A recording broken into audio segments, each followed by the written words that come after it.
Good morning, everybody, and welcome to another episode of Tea with Z. My name is Zamel Solanki, and it's an absolute pleasure to be joining you on this very special episode because we've got something as an exclusive first, I guess, in the world of Tea with Z, which I'm very excited about. And it's definitely, I guess, really topical because at the end of the day, this week is something quite special and quite special to somebody that we're going to be chatting with very soon. And something worth remembering about, not just for this week, but something to really take into the future, something that we really want to treasure is, I guess, the memories that we have, the ability to remember. And when we look at this month is Dementia Awareness Month. And when we look at the role that dementia plays and the impact that it has in our lives, it affects 500,000 Australians. It will affect in the next 2 decades double that amount. And just think about that. Just think about that. That statistic is quite alarming. This growth of this condition is quite alarming. And this is why I really am really rapt to have Brianna on. I had to do a little quick from Engadine. So Brianna, welcome. Now you might be wondering, well, what's Brianna got to do with this? Now Brianna has an amazing story and something that she reached out to me and she shared with me, and I said, Brianna, like, do you want to jump on an episode of Tea with Z and share your story? So Brianna from Engadine, welcome to Tea with Z. And Brianna, firstly, tell us a little bit about you, and then we'll kick on to why not only this week is so important to you, but I guess why this month, but also, why we as health entrepreneurs have such an important role to play in this space. So. Yeah, definitely. So I'm Brianna. I live down in the south of Sydney, and I reached out to Zamel because my mum was actually diagnosed with dementia at the age of 59. So I would have been, 24, 25 at the time when mum got diagnosed, and I'm, the older half of all of my siblings. So, it was a really rough time because we were, reasonably young family. It wasn't something that we thought we'd have to deal with until, our parents were elderly, not something that we think to have to deal with before she turned 60.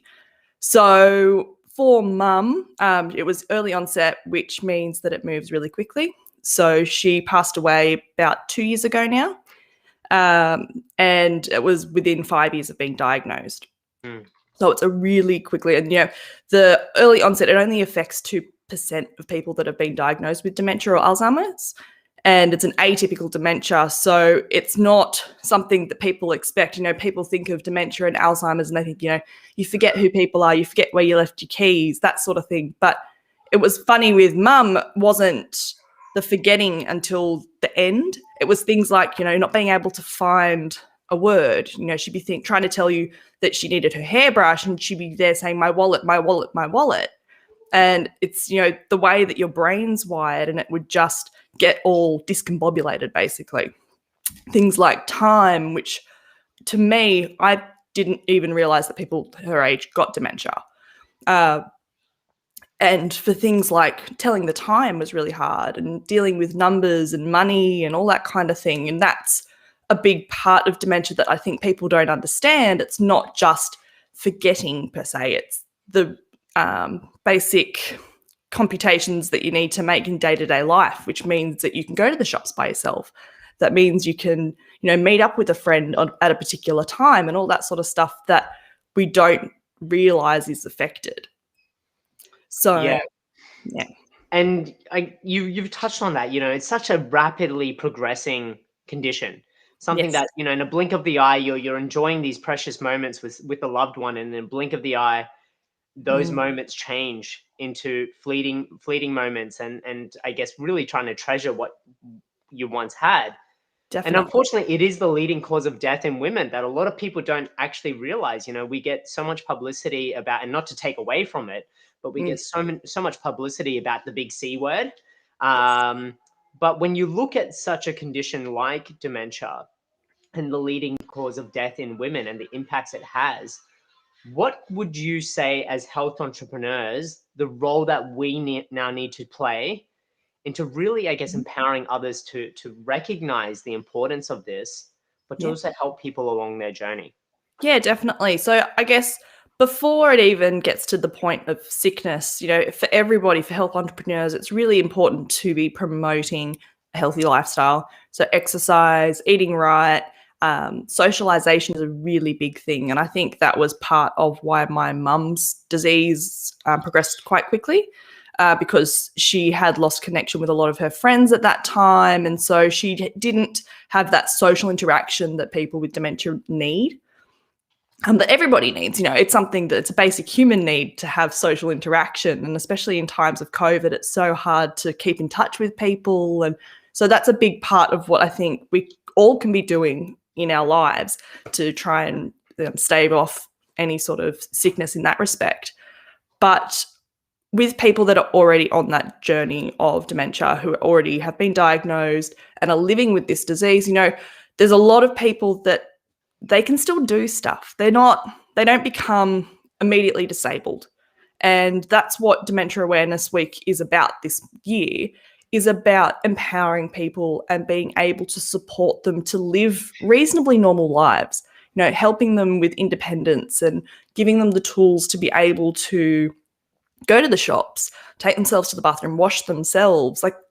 It's basic things that we can do that make a big difference to these people. I know Mum used to get so cranky at us when we said, we'll just do it. Like, just let us do it, because it would take her a lot longer. And she would get so mad. And you kind of have to learn to help is to not help sometimes. And, let them do it their way. Let them take the extra time. For me, one thing that I noticed a lot was when I did take Mum to the shops, she was often overwhelmed and, would get really frustrated and really thrown off, basically, just by being around lots of people and the sounds and all that sort of thing. It really affected her. And you go into a shop and trying to get her to make a decision was really difficult, just because she didn't have that ability, basically. You give her two options. You go, do you want this one or this one? And she'd look and go, this one. Okay, cool. But you'd go into some shops, and I know we had one experience where I think it was a Subway or some takeaway shop. We were trying to get out of Mum what she wanted for lunch. And this girl was standing, she had her arms crossed and she was rolling her eyes like, oh, this woman's, because, Mum didn't look like a little old lady. She was only 60. She didn't look old and decrepit. So this girl was just like, oh my gosh, she's just so indecisive. But the fact of the matter is she couldn't make the decision.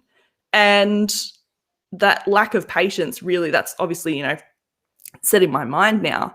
But then on the flip side, we went to a shoe shop and the people there were so understanding, and the particular person picked up that there was something amiss, but she was so understanding, so patient, and didn't push and didn't force decisions on Mum. And I think that's what it is, not forcing these things on people. Let them ask you for help. If they ask for help, give them help. But at the end of the day, it's about promoting independence and letting them make those kind of decisions. Things like, I know, back in the days when you used to use cash, my mum used cash all the time. But then as she got sick and she couldn't deal with the cash, she just used a credit card. And it was so lucky that it was when TAP was all coming into play, so she didn't have to sign anymore. And just something simple like that as well made a big difference, that she could go and pay for something at the shops. So, and it just, they're still a person, basically. And it's hard for us as people that aren't compromised to think, okay, I'll just let them know. You want to help. You want to, even things like, when Mum was trying to find words and you'd want to help and you try and guess these words and it just wasn't helping. You were just making her even more confused. You're better off just agreeing, even to the point where if they're telling you a story, it doesn't make sense and they laugh. Like, it's, that makes them so much more at ease. I have found, must admit, I'm not a professional dementia specialist in any way, shape, or form. I want to. It's great knowing your story and I guess your real life experience, because at the end of the day, we can all read, about dementia and all of that, and then, but speaking to somebody that's gone through it, and gone through the experience of caring for a loved one with it, Yeah. and seeing that, and also from your professional background as well, and knowing what we can do as people in the health industry to support those. And I think you touched on it really nicely, is by giving them that sense of independence, giving them the ability to still remain independent. And I think, when you look at any sort of geriatric sort of elderly sort of care, it's the sense of independence that really quickly progresses any sort of or the lack of independence quickly progresses any condition. Yes. And Exactly. and I think you've touched on socialization as well, and the impacts that have. At the end of the day, did mention the impacts of COVID, and the I guess the dampening on our social abilities, and I guess that on our mental health.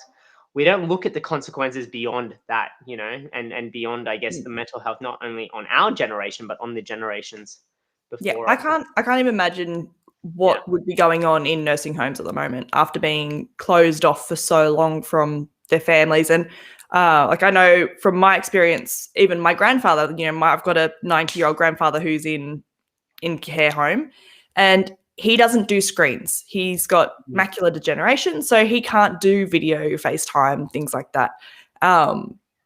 So yeah, it would be really hard for those people, I imagine, in those settings. And I think if you are working in there, doing your best to just have a chat with them would make a world of difference. Yeah, just taking that time out. Exactly. It's as simple as that. And that's, I think, what the whole Dementia Action Week is about. It's about just thinking of those little things that make them a human. They are human. It's no different, treat them as such. But yeah, I think it's our instinct kicks in to just take care of them because they're sick. So, parting words.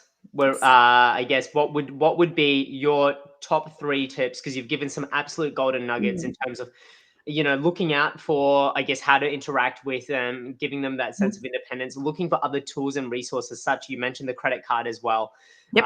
That, I guess, created that level of independence from somebody that stands behind the counter, or somebody that to the person that was rolling their arms and things like that. What are things that they can look out for to really quickly? What are your top 3 things to quickly assess and then go, okay, wait a minute, because you mentioned the shoe person did that quite well. Yes. To go, okay, they need a different kind of assistance. They need different kinds of support.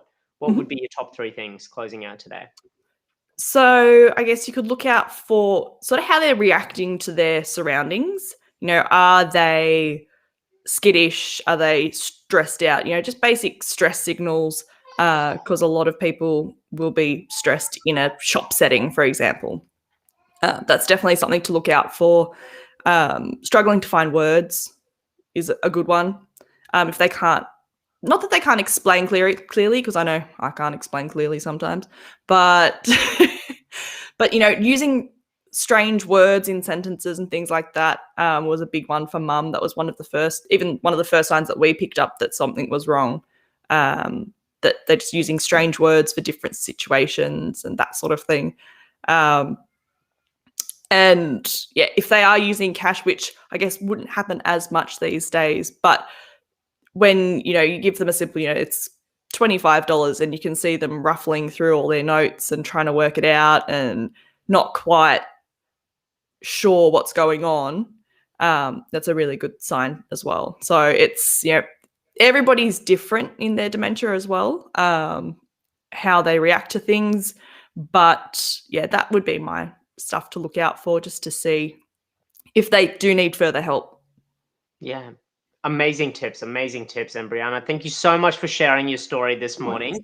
It's been an absolute pleasure. And for those of you watching, and if you are watching live, fantastic. Feel free, if you do have a story of your own, this is what this action week is about taking action. And the best way in which we can take action is by sharing our stories, because by sharing our stories, it normalizes the conversation.